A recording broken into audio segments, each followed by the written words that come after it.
2017년 4월 4일 11차 안동시의 버스터미널에서 안동댐을 거쳐 구미 리버모텔까지 137km. 아침 8시에서 9시 사이에 조식을 제공한다고 했다.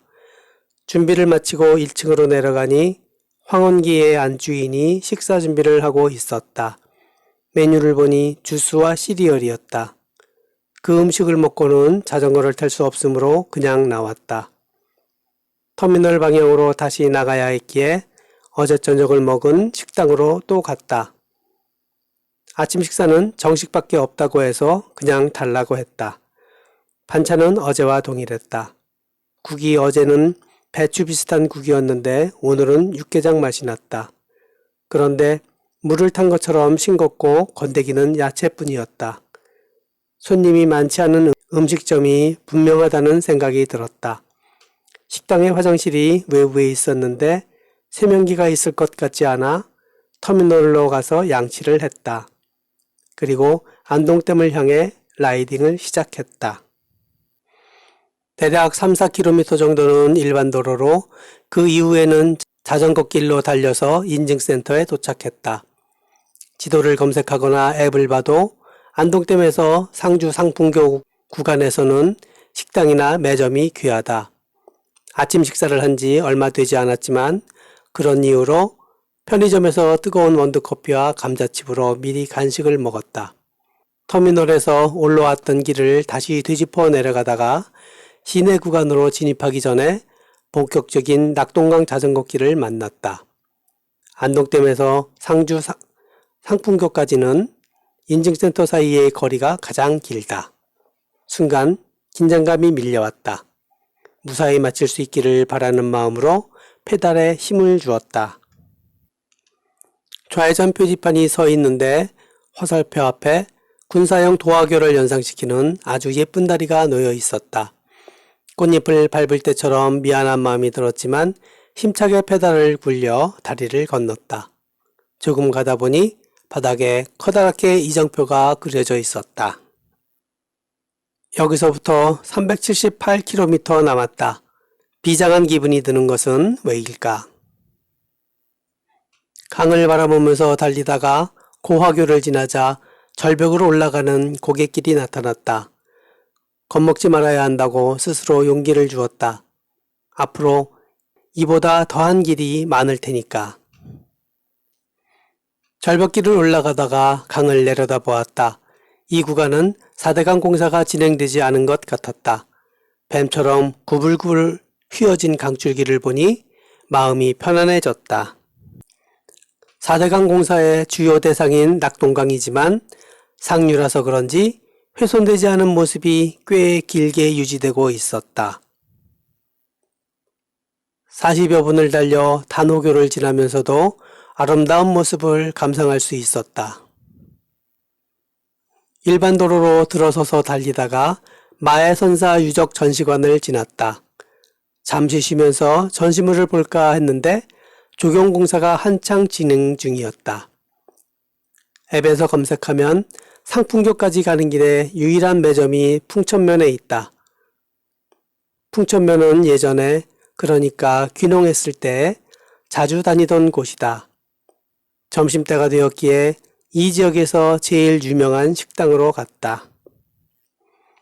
보신탕집인데 6,000원이었던 가격이 지금은 10,000원으로 올라 있었다. 맛은 예전 그대로 약간 싱거웠다. 소금이 적어 싱거운 맛이 아니다.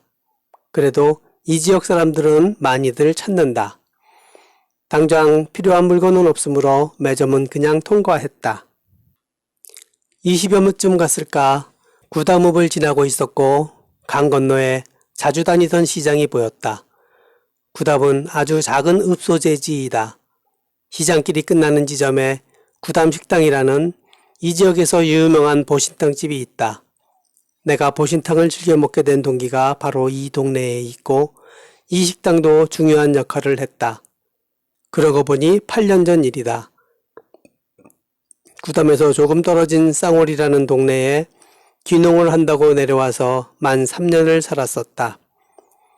농사일이라는 것이 한가롭다고도 일이 몰리게 되면 시간을 다투어야 할 때가 많다. 특히 추수철에 그렇다. 새벽부터 어두워질 때까지 일하기를 며칠째 계속하던 중에 아내가 몸살이 나고 말았다. 농사는 혼자 할 수 있는 일이 아니다. 더구나 나 같은 초보자는 더욱더 그렇다. 그 다음 날도 새벽에 밭일을 나가야 하는데 앞이 막막했다. 그때 보신탕을 먹여보자는 생각을 했다. 아내는 원래 보신탕을 먹지 않았지만 지금 사정이 이러한데 다른 방도가 없지 않냐고 믿져야 본전이라며 겨우 설득해서 온 식구가 구담 식당으로 갔다. 쌍오리에 내려온 첫 해에 마을 어른 한 분이 저녁을 사겠다며 안내한 집이었다. 요즘엔 시골 사람들도 보신탕을 식당에서 사 먹는다. 쌍오리 사람들은 몇 가구가 모여 직접 돼지를 사다가 집에서 잡는 경우가 자주 있다. 고기가 필요하다고 개를 직접 잡는 모습은 3년을 살면서 본 적이 없다. 돼지고기 외에는 대부분 식당에서 보신탕을 먹었다. 보신탕을 한 그릇 먹은 아내는 다음 날 아침 거뜬하게 일어나 밭으로 나갔다. 그 후로도 아내는 보신탕을 먹는다. 나처럼 즐기지는 않지만. 지금은 이 대목을 아내에게 얘기하더라도 조금은 편하게 웃게 되었지만 설득할 때도 보신탕을 먹으면서도 나는 평생 갚지 못할 빚을 졌다고 생각했다. 가끔 잔소리도 하지만 남편이 중요하다고 설명하는 것들을 아내는 다 동의해 주었다. 멀쩡히 잘 다니던 회사를 그만둘 때도 그랬고 심지어 도시 생활을 접고 아파트를 팔아 귀농을 하자고 했을 때도 그랬다. 그러고는 생전에 해보지 않은 농사일에 몸살이 나면서도 남편이 설득하니 한 번도 먹어보지 않은 보신탕을 먹었다. 그 모습을 보고 있자니 계면쩍게 웃으면서 거봐 아무렇지도 않지 소고기 같지? 라고 너스레를 떨며 많이 먹으라고 부추겼지만 가슴속에서는 눈물이 빗물처럼 흘러내렸다. 그 눈물이 가슴을 채우고 올라와 망막을 뚫고 나오려고 했다. 내가 울면 아내는 통곡을 할 것 같았고 덩달아 아이들도 저녁을 먹다가 말 것이었다. 그래서 나오는 눈물을 눈꺼풀을 껌뻑거리며 말렸다. 바로 저 강 건너에 있는 구담 식당에서 그랬다. 풍천면을 지나면서 전형적인 4대강 자전거길이 나타났다. 낙동강이 길기도 하지만 지세가 험하기도 한 것 같다. 공사를 못했는지 안 했는지 모르지만 제방이 끊어지고 산길로 들어서는 구간을 만났다. 상풍교까지의 구간 중 거의 3분의 2쯤 온 것 같았다. 지도에 표시된 지점인데 사진에서 오른쪽 중간의 산길을 내려와 논을 건너 왼쪽의 자전거가 보이는 길로 돌아 나가야 했다. 이정표도 없고 도로에 표시도 없다. 네이버 지도는 자전거 국도 종주길이 자세하지 않고 앱은 경로만 표시된다. 두 가지가 합친 지도가 필요하다고 생각했다. 강변 쪽으로 덤프트럭이 계속 드나들고 있었는데 아마도 자전거 길을 건설하는 공사가 진행 중인가 하고 추측해 보았다. 그러면 참 다행한 일일 텐데 하고 생각하는 순간 타이어를 타고 물줄기가 튀어 올랐다. 공사 차량이 뿌리고 간 물이 농로에 흥건히 고여 있었다. 비가 온 것처럼. 구동구에 물이 튀지 않도록 천천히 달렸다. 걷는 속도보다 느리게. 그렇게 2km 이상을 갔다. 가뜩이나 시간이 급한데 설상가상이었다. 제방공사 덕분에 만들어진 평지를 달리면서 강 건너의 아름다운 절벽을 볼 수 있는 구간이 중간중간 나왔다. 상풍교가 얼마 남지 않았나 보다. 제대로 된 제방 자전거길이 나타났다. 상주 상풍교 인증센터에 도착했다. 세제 자전거길이 시작되는 지점이기도 하다. 3명의 라이더를 만났다. 2명은 젊은 부부로 보이는 외국인인데 자전거에 야영 장비까지 싣고 있었다. 무언가 대화를 나누고 싶었고 그쪽도 그런 눈치 같은데 시도를 하지 못했다. 다른 한 명은 안동 사람인데 구미에서 운동 삼아 올라오는 중이라고 했다. 구미까지는 버스를 타고 갔나 하고 생각했으나 물어보지는 않았다. 내가 부산까지 간다고 하니 여러 가지 조언을 주었다. 우선 상주보에서 낙담보까지의 자전거 길은 4개의 가파른 언덕을 지나야 하고 상풍교에서 상주보까지의 길에는 끌발을 해야 할 만큼 가파른 고개가 300m 정도 전봇대처럼 서 있다고 했다. 우회도로를 알려주었고 그대로 충실히 따랐다. 덕분에 시간이 많이 절약되었다.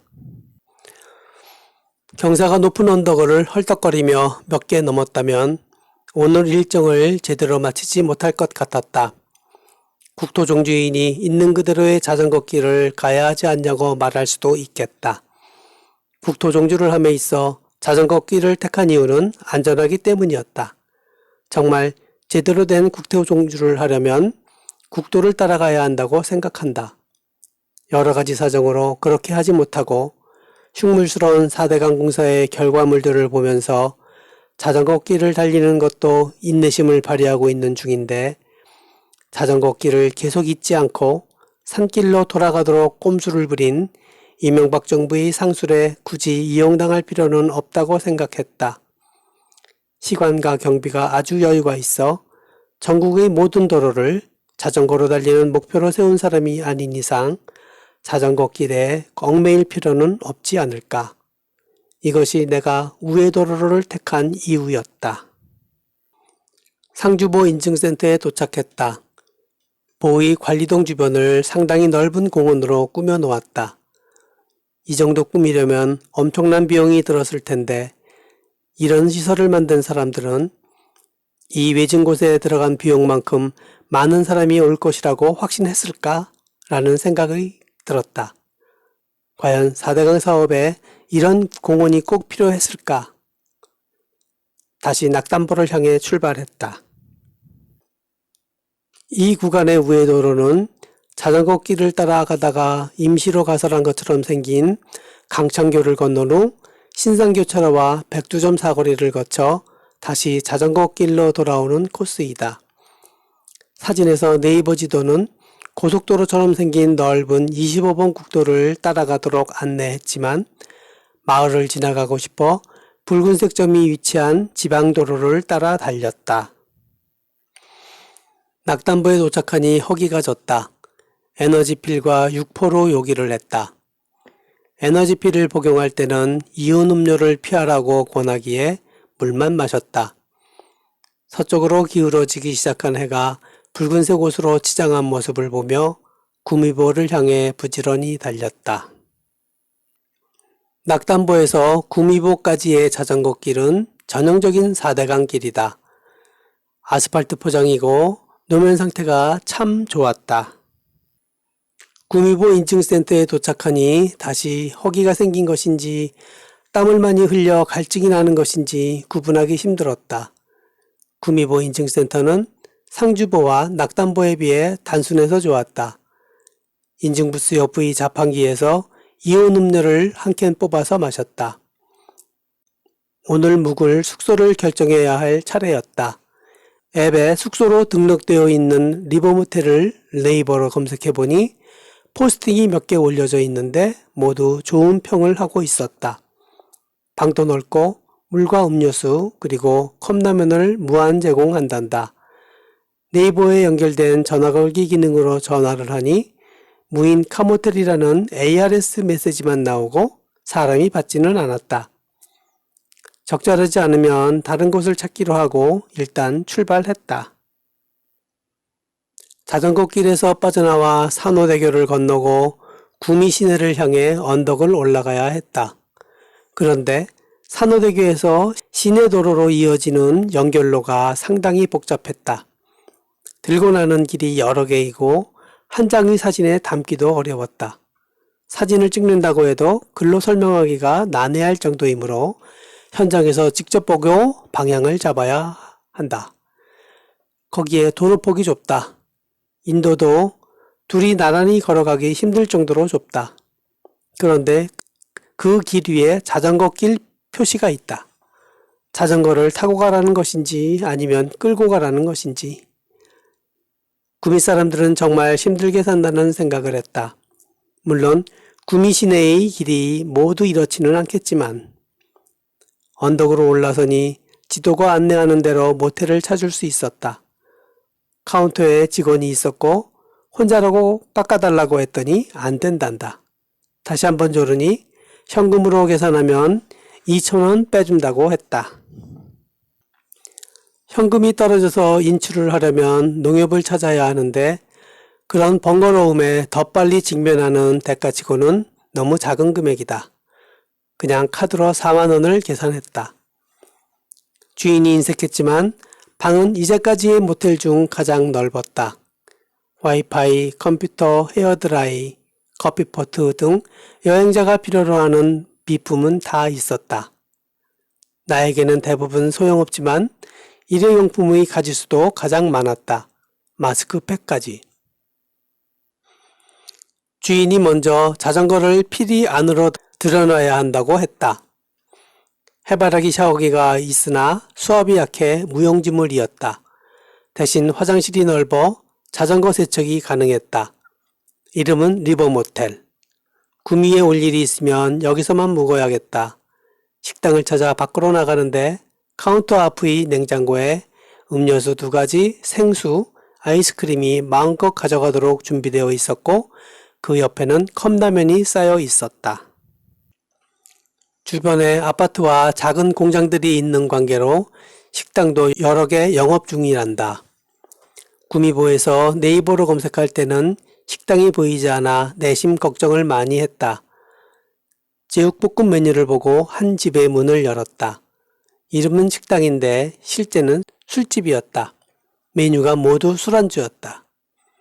여행 시작 후 영양보충식으로 제육볶음이 좋겠다고 생각했는데 대부분 1인분에 1만 원이 넘는 데다가 2인분부터 주문이 가능하기 때문에 엄두를 내지 못했다.